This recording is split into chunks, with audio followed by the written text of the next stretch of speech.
ఆజ్ఞల్ని వాళ్ళు వినరు. ఈ రోజుల్లో అలాంటి వారు లేరా? ఈ రోజుల్లో దేవుని మాటని వింటా కూడా దేవునికి వ్యతిరేకమైన కార్యాలు చేసేవాళ్ళు లేరా? అంటే ఎంతకాలం ఇలా చేస్తాం మనం? నీలో శక్తి ఉన్నంత కాలమే కదా. ఏదో ఒక రోజు ఒకవేళ నీ అవయవము ఒకవేళ డ్యామేజ్ అయింది అనుకో, ఆ రోజు ఏం చేస్తావు? గమనించావా నీవు? క్షమాపణకు కూడా ఒక హద్దు ఉంటుంది. కానీ తర్వాత చూడండి, పరిసయ్యులు మనం గమనిస్తే వాళ్ళే నీతిమంతులుగా వాళ్ళు ఊహిస్తారు. అది పరిసయ్యుల యొక్క స్వభావం. వాళ్ళే నీతిమంతులుగా, ఇంకా అందరూ కూడా మంచి వాళ్ళు కాదన్నట్టుగా వాళ్ళు చూస్తారు. వాళ్ళ స్వభావం ఆ రోజుల్లో. శాస్త్రులేమో వాళ్ళు జ్ఞానవంతులుగా వాళ్ళు ఫీల్ అయితే, వీరేమో వీళ్ళే నీతిమంతులుగా ఉన్నట్టుగా వాళ్ళు ఆలోచిస్తూ ఉంటారు. ఇంకా నెక్స్ట్ సద్దూకయ్యులు. వీరు చూస్తే వీళ్ళు పునరుద్ధానాన్ని వీళ్ళు నమ్మరు. వీళ్ళు యేసుక్రీస్తు చనిపోయి తిరిగి లేచాడా, నిజమా, లేస్తాడా అని వీళ్ళు నమ్మరు. గమనించారా? ఈ రోజున ఇలాంటి జనాంగము మన మధ్యలో ఉన్నారు. ఈ రోజుల్లో మనం చూస్తే క్రైస్తవులుగా పిలువబడుతున్నప్పటికి కూడా క్రైస్తవులు కూడా ఇలాంటి వారు ఉన్నారు. కొందరేమో దేవుని మాటలు విన్నా కొందరు నమ్మరు. వాళ్ళు దేవుని వాక్యం మీద వాళ్ళకి నమ్మకము, విశ్వాసము లేదు. కొందరేమో మేమే గొప్ప అని ఫీల్ అయ్యేటువంటి వాళ్ళు ఉన్నారు. కొందరేమో యేసుక్రీస్తు వారు మన కోసం చనిపోయారా, తిరిగి లేచారా అనేటువంటి వాళ్ళు లేరా? ఉన్నారు.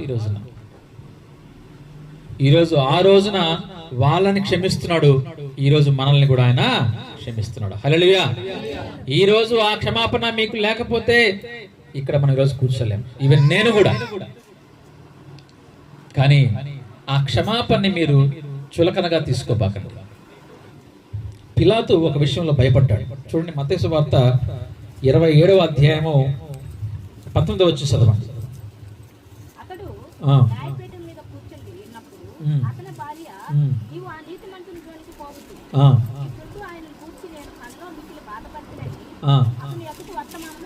చూసారు అక్కడ ఏమంటున్నాడు? నీవు వాళ్ళ జోలికి పోవద్దయ్యా. అతని భార్య ఏం అంటుంది? అయ్యా నీవు ఆ నీతిమంతుని జోలికి వెళ్ళొద్దు. చూసారా? ఒక మంచి పెద్ద మహాసభ, ఆ సభలో యేసయ్య నిలబడున్నాడు. అటువంటి సభకు యజమానిగా, అధిపతిగా ఎవరున్నారు? పిలాతున్నాడు. పిలాతు భార్య అంటుంది, అయ్యా యేసయ్య ఎవరు? నీతిమంతుడు. హల్లెలూయా. కాబట్టి ఏమంటుంది? నువ్వు నీతిమంతుని జోలికి నువ్వు వెళ్ళొద్దు. ఈ రోజున ఆ భయం మనలో ఉందా? ఈ రోజున భక్తి మనలో ఉందా? ఆ రోజు పిలాతు యొక్క భార్య, అనగా పిలాతు ఒక రాజు, అధిపతి, ఆయన న్యాయాధిపతిగా ఉన్నాడు. అటువంటి పిలాతు దగ్గర ఉన్నటువంటి వాళ్ళ భార్య, రాజు భార్య రాణి ఏమంటుంది? నీతిమంతుని జోలికి పోవద్దు. ఈ రోజు మనము ఆ నీతిమంతుణ్ణి మనము గౌరవిస్తున్నామా? ఈ రోజు మనము ఆ నీతిమంతుణ్ణి ప్రేమిస్తున్నామా? ఎంతవరకు ఈరోజు నువ్వు ప్రేమిస్తున్నావు? నిన్న ఆయన క్షమిస్తూ వస్తున్నాడు. అయితే ఆ క్షమాపణ నీవు ఇంకా నువ్వు చులకనగా తీసుకుంటున్నావా, లేకపోతే ఆ క్షమాపణ నువ్వు తీసుకొని నువ్వు తిరిగి ఆయన్ని ప్రేమించగలిగేటువంటి స్థితిలో ఈరోజు నువ్వు ఉన్నావా? ఆలోచించుకోవాల్సినటువంటి సమయం ఇది. అనేక సంవత్సరాలుగా మనం ఇలాంటి వాక్యం వింటానే ఉంటాం. ఎంతో మంది మాటలు మాట్లాడుతూ ఉంటారు. అనేక రకాలుగా ఈ వాక్యాన్ని మనం వింటూ ఉంటాం. కానీ మనలో మార్పు ఎప్పుడు వస్తుంది? దేవుడి కోసం నేను క్షమిస్తా ఉన్నాడు. ఆ క్షమాపణ బట్టి ఈరోజు నువ్వు కొన్ని విషయాలను విడిచిపెట్టాలి. నువ్వు దేవుని కొరకు బ్రతకాలి. ఆయన ఆ రోజున అంటున్న మొదటి మాట ఏమంటున్నాడంటే, అయ్యా శాస్త్రుల్ని క్షమించు, అయ్యా పరిసయ్యుల్ని క్షమించు, అయ్యా సద్దూకయ్యుల్ని క్షమించు.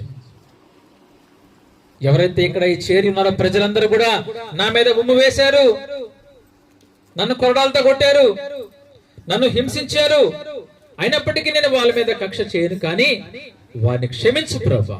ఎందుకంటే వాళ్ళు ఏం చేస్తున్నారో వారికి తెలియదు,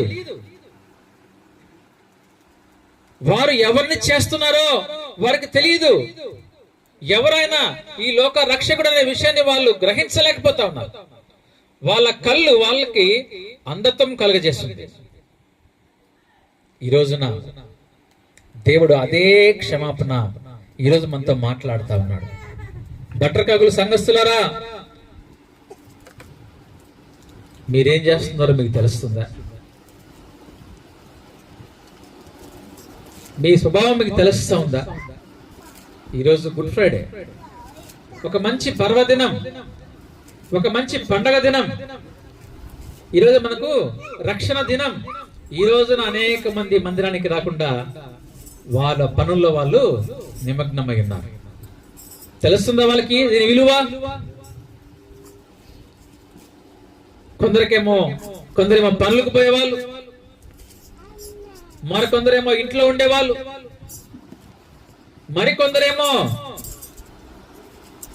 వాళ్ళ యొక్క స్వలాభాలకు వెళ్ళిపోయేవాళ్ళు. ఇదే మనకు దేవుడు నేర్పించింది. ఎందుకైనా మన కొరకు ఆయన సిలువలో మరణించింది, ఎందుకైనా మన కొరకు ఆయన రక్తాన్ని కార్చింది. ఆలోచించాలి ఈరోజు మీరు. ప్రభునందు ప్రియమైన సంఘస్థులారా, తెలుగు బ్యాప్టిస్ట్ సంఘస్థులారా, ఈరోజు దేవుడు ఈ సంఘాన్ని ఏర్పాటు చేసింది ఎందుకంటే ఆ పూర్వీకులతోటి ఆ రోజున భద్రయ్య గారు, సామ్యలేవర్ గారు ఎందుకు స్థాపించారంటే రాబోయే రోజుల్లో తరతరాలు దీవించబడతారని స్థాపించారు. ఈరోజు ఆయన దేవుడు క్షమిస్తున్నాడు కదా అని చెప్పి ఇంకా మనము నిర్లక్ష్యంగా ఉంటే ఒక రోజు నువ్వు దేవునికి సమాధానము చెప్పాలి. ఆ రోజు నీ సమాధానం దేవుడు వినడు. ఈ రోజున ఎందుకు ఇంత నిర్లక్ష్యంతో మనం ఉంటున్నాం? దేవుడు క్షమిస్తున్నాడు. దయచేసి మారు మనసు పొందండి, దేవుని క్షమాపణ కోరుకోండి. అయ్యా, ఈరోజు మేము బ్రతుకున్నామయ్యా కేవలం నీ కృప కదా తండ్రి, అయితే మేము తిరిగి మిమ్మల్ని ప్రేమించలేకపోతున్నాం నాయన. అటువంటి మంచి మనసు మాకు ఇవ్వు ప్రభువా, మంచి జ్ఞానం మాకు దయచేయి తండ్రి. ఒక జ్ఞానం కావాలి తెలుసా మీకు? గమనించారా? పిలాతు భార్య జ్ఞానం కలిగి అంటుంది, ఆ నీతిమంతుని జోలికి నీవు పోవద్దు. వెంటనే ఏం చేశాడు పిలాతు తెలుసా? వెంటనే ఏం చేశాడంటే ఆయన చేతులు కడుక్కొని అక్కడి నుంచి వెళ్ళిపోతూ వాళ్ళకి అప్పచెప్పి వెళ్ళిపోయాడు. కనుక మనం తర్వాత చదివినప్పుడు మార్క్స్ వార్త 2వ అధ్యాయము 9వ వచనం చదవండి ఒకసారి. క్షమింపబడి ఉన్నవని చెప్పుట సులభమా, నీవు లేచి నీ పరిపెట్టుకొని నడువుమని చెప్పుట సులభమా. చాలండి. ఏముంది అక్కడ? పక్షపాతం గలవాడితోటి దేవుడు మాట్లాడుతున్నాడు అని అంటున్నాడు, నీ పాపములు క్షమించబడి ఉన్నవని చెప్పుట సులభమా. అతనికేమో పక్షపాతం వచ్చింది. దానికి కారణం ఏంటంటే పాపాలు, చేసిన పాపాలు ఎక్కువైపోయినాయి. ఆ పాపాలు ఎప్పుడైతే ఎక్కువైపోయినాయో ఆ పాపాల వల్ల ఏమొచ్చింది? అతనికి పక్షపాతం వచ్చేసింది. కాబట్టి ఎప్పుడైతే దేవుణ్ణి అడిగాడో అంటున్నాడు, నీ పాపాలు క్షమించబడి ఉన్నాయి. కనుక ఈరోజు నీకు ఎటువంటి వ్యాధి అయినా ఉండొచ్చు, ఆ వ్యాధికి కారణం మీద నువ్వు దేవుడిని అడుగు, దేవుడిని క్షమిస్తాడు. దేవుడు నిన్ను గొప్ప మంచి ఆరోగ్యంతో మళ్ళీ తిరిగి నిన్ను మళ్ళీ లేపుతాడు. దానికి కారణం ఏందో నువ్వు దేవుని అడగాలి. ఏంది ప్రభువా నాకు ఇటువంటి వ్యాధి ఇచ్చావు,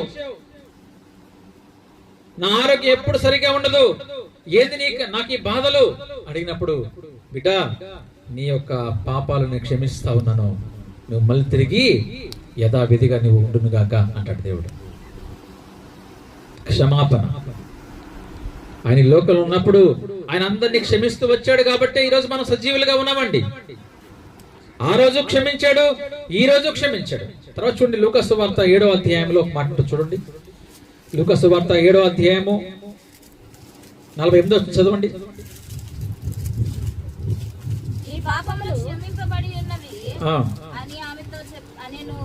అప్పుడు ఆయనతో కూడా భోజన పంక్తికి కూర్చున్న వారిలో వారు ఆ.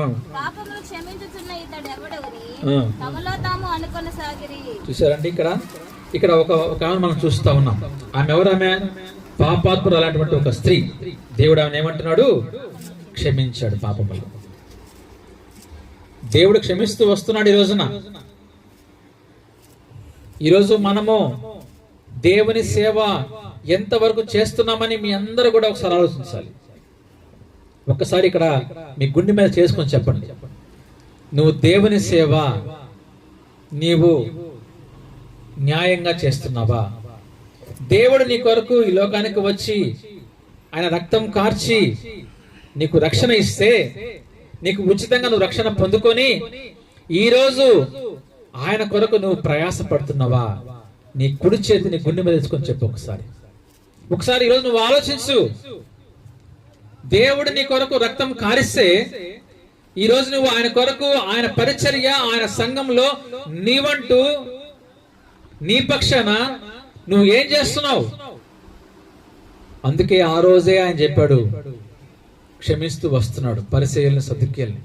ఈ రోజు కూడా క్షమిస్తున్నాడు కదా అని చెప్పి నువ్వు నిర్లక్ష్యం చేస్తా వెళ్తే, ఒకరోజు దేవుడు నీ కుటుంబాన్ని పక్కన పెట్టినప్పుడు ఆ రోజు నువ్వు తెలుసుకుంటావు. దేవుని యొక్క సేవ పట్ల నీకు ఆసక్తి లేకపోతే ఒకరోజు నువ్వు దేవునికి సమాధానం చెప్పాలి. నేను గాని నువ్వు గాని క్షమాపణ ఉచితంగా తీసుకోబాకండి. క్షమించినప్పుడు దానికి తగిన విధంగా మనం నడుచుకోవాలి. తర్వాత చూడండి, ఒక మాట యోహాను సువార్త 8:11 ఉంటుంది. యోహాను సువార్త 8:11. ఆమె లేదు ప్రభువా అనెను. అందుకు యేసు, నేనును నీకు శిక్ష విధింపను, నీవు వెళ్ళి ఇక పాపము చేయకుమని ఆమెతో చెప్పాను. చాలండి. ఎవరక్కడ? వ్యభిచారపు స్త్రీ. ఆమె పనేంటి? వ్యభిచారము. ఆమె వ్యభిచారం చేస్తూ ఆమె యొక్క జీవితాన్ని గడుపుతున్న సమయంలో అనేక మంది వచ్చి ఆమెను పట్టుకొని వచ్చినప్పుడు ఆయన చెప్పిన మాట తెలుసా? మీలో ఎవరైనా తప్పులు చేయకపోతే మీరు ఆమెను కొట్టండి అని చెప్పినప్పుడు ఎవ్వరు కూడా ఆమెను ఏమి చేయలేదు. ఆయన అంటున్నాడు చివరిలో, అందుకు యేసు అంటున్నాడు, నేను నీకు శిక్ష విధింపను. హల్లెలూయా. మన దేవుడు ఎప్పుడు కూడా శిక్ష విధింపడు. అని అంటున్నాడు, నీవు వెళ్ళి ఇక పాపము చేయకుమని ఆమెతో. అంత వ్యభిచారం చేస్తున్నటువంటి ఆ స్త్రీని ఆయన ఒక్క మాటతో క్షమించేశాడు. క్షమాపణ ఆయనలో ఒక గొప్ప లక్షణం, అది క్షమాపణ. ఆయన ప్రేమమూర్తి, ఆయన క్షమాపణకి కారకుడు. ఆయన ఈరోజు ఆ క్షమాపణ లేకపోతే ఈరోజు ఇక్కడ మనం కూర్చునే వాళ్ళమే. ఆ రోజు అననీయ సఫీరా అక్కడే పడి చనిపోలేదా? వాళ్ళు పొలం అమ్మారు. ఎంతకు అమ్మారా అంటే వాళ్ళు అబద్ధం చెప్పారు. భర్తకు తెలియకుండా భార్య, ఇద్దరు కూడా ఒకటే విధంగా చెప్పారు. మొదటిగా ఆమె చనిపోయింది, ఆ తర్వాత ఆయన చనిపోయాడు. గమనించారా? ఈరోజు అదే విధంగా నిర్లక్ష్యంగా మనం ఈరోజు సేవలో మనం కొనసాగుతూ ఉంటే, దేవుని సంఘం పట్ల ఎటువంటి ఆసక్తి లేకుండా మనం జీవిస్తూ ఉంటే, దేవుడు మిమ్మల్ని ప్రేమించాలనా? దేవుని సేవ కొరకు నువ్వు ఎటువంటి నీ శరీర కష్టము నువ్వు పెట్టకుండా నీ పాటికి నీవు నీ యొక్క పనో లేకపోతే పొలమో లేకపోతే నువ్వేమైతే ఉన్నావో ఆ కూలికి వెళ్తా నీవు జీవనం సాగిస్తా ఉంటే దేవుడు నీ కుటుంబాన్ని కాపాడాలనా? దేవుడు నీ కుటుంబానికి దేవుడు దీవెనలు ఇవ్వాలనా? నువ్వు దేవుణ్ణి ప్రేమిస్తే దేవుడు నీ కుటుంబాన్ని ప్రేమిస్తాడు. నువ్వు దేవుని కొరకు ప్రయాస పడితే ఆయన నీ కొరకు ప్రయాసపడతాడు. ఈరోజు ఆ ప్రయాస పడకుండా నువ్వు నీ పాటికి ఇంట్లో కూర్చోనుంటే సంఘం ఏ విధంగా డెవలప్ అవుతుంది? సంఘం ఏ విధంగా ఇతరులకు మాదిరికరంగా ఉంటది? ఆలోచించాలి మీ అందరూ కూడా. ఈరోజు అనేక మంది ఈరోజు ఆ రోజుల్లో ఏ విధంగా అయితే ఉన్నారో ఈ శాస్త్రులు, పరిసయ్యులు, సద్దుకులు లాంటి వారు ఈరోజు ఉన్నారు. విమర్శించే వాళ్ళు, అబద్ధం చెప్పేవాళ్ళు, సాడీలు చెప్పేవాళ్ళు ఈరోజు ఉన్నారు కాబట్టి ఈ రోజున మన క్రైస్తవత్వం అంతా కూడా ఇతరులకు ఏమైపోయిందండి? చులకన అయిపోయింది. నీ నోట చెడ్డ మాటలు రాకూడదు అని వాక్యంలో దేవుడు ఆజ్ఞించినప్పుడు ఈ రోజు వింటున్న మీరు మార్చుకోలేకపోతున్నారు అంటే దేవుడిని నువ్వు ప్రేమిస్తున్నట్టనా? ఆలోచించుకో. దేవుడిని నువ్వు ప్రేమిస్తున్నట్లయితే నువ్వేం చేస్తావు? ఆయనకి ఇష్టమైన పని చేస్తావు, ఆయన ఆజ్ఞను పాటిస్తావు. నన్ను ప్రేమిస్తేనే నేను నిన్ను ప్రేమిస్తాను. ఎందుకంటే అంతకంటే ముందుగా ఆయన మనల్ని ప్రేమించే ఈ లోకానికి వచ్చాడు. మనం చేయాల్సింది నిస్వార్థమైనటువంటి ప్రేమ. ఈరోజు దేవుడు మనల్ని క్షమిస్తా ఉన్నాడు. ఆయన అంటున్నాడు, వీరేమి చేయించినారో వీరు కనుక వీరిని క్షమించమంటున్నాడు.